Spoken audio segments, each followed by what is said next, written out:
hasil olah TKP dan pemeriksaan CCTV, anak politisi PKS diduga tewas dibunuh di rumah mewah. Lantas siapa pelaku pembunuhannya? Lebih lengkap untuk mengungkap kasus dugaan pembunuhan anak politisi PKS, kita terhubung dengan pakar psikolog forensik Reza Indragiri Amril. Selamat petang, Bung Reza. Kalau dilihat dari kasus ini, dari hasil otopsi dan olah TKP, polisi menyebut ini kemungkinan besar adalah dugaan pembunuhan. Apa yang Anda lihat dari bukti-bukti yang bisa memperkuat dugaan polisi ini? Kalau kita gunakan kata pembunuhan, maka itu bermakna kita merujuk kepada pasal 338 KUHP. Tapi kalau kita terjemahkan dulu ke dalam bahasa Inggris, homicide bermakna meninggalnya seseorang akibat perbuatan orang lain.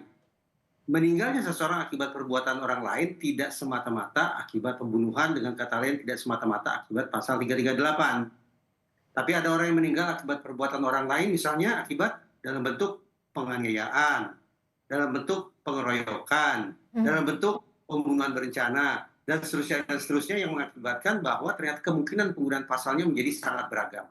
Karena itu menurut saya memang kita patut berspekulasi ini pembunuhan, tapi sesungguhnya pada tahap sekarang menurut saya akan lebih tepat seandainya otoritas penegakan hukum menggunakan istilah korban meninggal akibat perbuatan orang lain.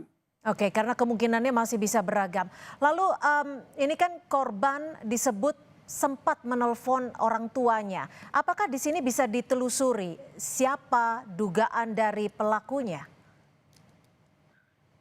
Memahami dari pemberitaan bahwa korban berusia 9 tahun dan mengalami luka yang sedemikian parah dan banyak, boleh jadi orang yang menghabisi korban tidak sungguh-sungguh menjadikan korban sebagai target aksinya. Mhm. Boleh jadi pelaku mengincar pihak lain yang punya keterkaitan dengan korban, misalnya orang tua korban. Hmm. Namun karena tidak mungkin melakukan serangan secara frontal terhadap orang tua korban, maka korban dijadikan sebagai objek pengganti atau substitusi. Dengan kata lain, yang ingin saya katakan bahwa antara perilaku dengan motif belum tentu linear. Bahwa sekali lagi, belum tentu orang yang menghabisi korban adalah orang yang sungguh-sungguh punya kepentingan bagi meninggalnya korban.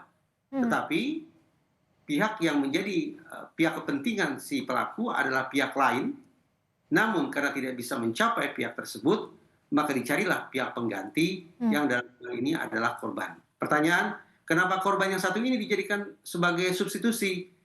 Ya karena hitung-hitungan di atas kertas, anak-anak memang termasuk dalam kelompok yang rentan menjadi korban kejahatan.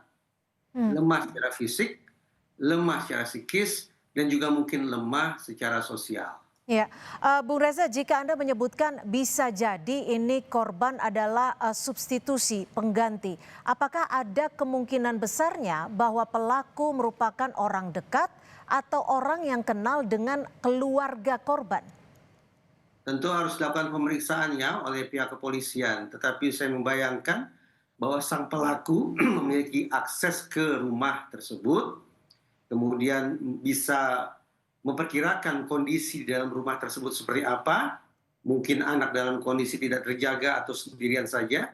Nah, penalaran-penalaran semacam itu dan perbuatan sedemikian rupa, hitung-hitungan memang kemungkinan dilakukan oleh orang yang sudah mengenal kondisi atau situasi rumah dan keluarga pemilik rumah tersebut. Hmm. Apakah bisa disebut sebagai orang dekat? Hari ini tampaknya kita harus memberikan definisi ulang tentang kata dekat ataupun jauh. Tetapi ketimbang menggunakan kata dekat atau jauh, saya memilih menggunakan istilah orang yang mengenal situasi rumah dan keluarga pemilik rumah tersebut. Kalau kita lihat background dari keluarga ataupun orang tua dari korban ini yang merupakan politisi juga, apakah ada kemungkinannya ini berkaitan dengan pekerjaan dari orang tua korban?